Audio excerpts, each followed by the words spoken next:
La localisation, c'est un sujet qui est essentiel.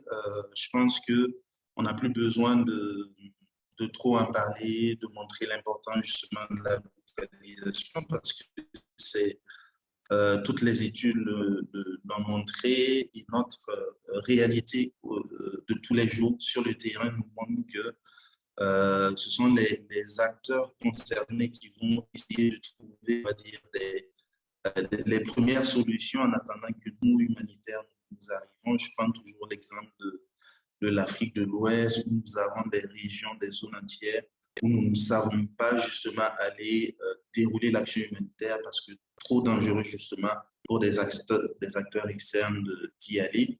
Donc, il faut se dire que ce sont les acteurs locaux qui essayent justement de pouvoir venir en aide justement aux populations sinistrées.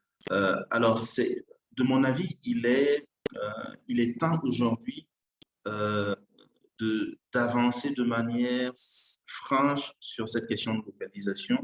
Et pour moi, la meilleure manière de le faire, c'est d'y aller franchement en mettant de côté la peur de l'échec. Je pense que la peur de l'échec nous a, quand je dis nous, c'est vraiment tous les acteurs concernés, les organisations humanitaires, les bailleurs de fonds. Nous avons souvent eu peur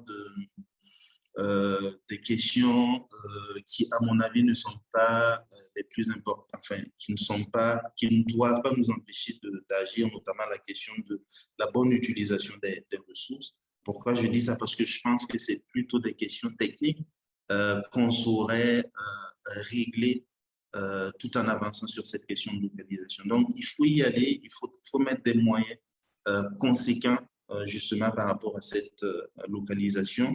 Il faut également savoir définir qu'est-ce que chaque organisation imagine comme localisation parce qu'on a des approches qui sont assez différentes.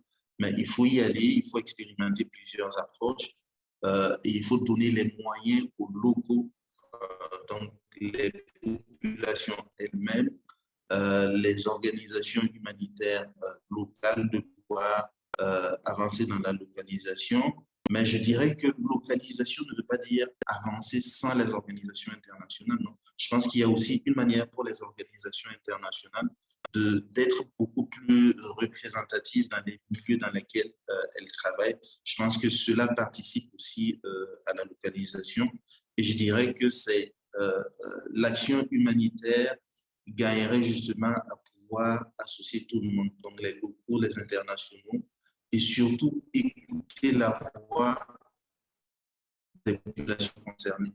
Donc, l'organisation pour laquelle j'ai travaillé a pu expérimenter des succès véritables, des succès importants dans un certain nombre d'actions, notamment la réponse aux fièvres hémorragiques, la réponse à la lutte contre la malnutrition aiguë, qui sont principalement basées sur ce que veulent les populations concernées, ce que veut, par exemple, une maman par rapport à la prise en charge de l'état de malnutrition de son enfant, ce que veulent, par exemple, des villageois qui souffrent, par exemple, de fièvre hémorragique, comment est-ce qu'elles imaginent, on va dire, les soins de santé pour leurs proches que nous venons assister. Donc, je pense que si on écoute un peu plus la voix des populations concernées, on avancera franchement dans la localisation.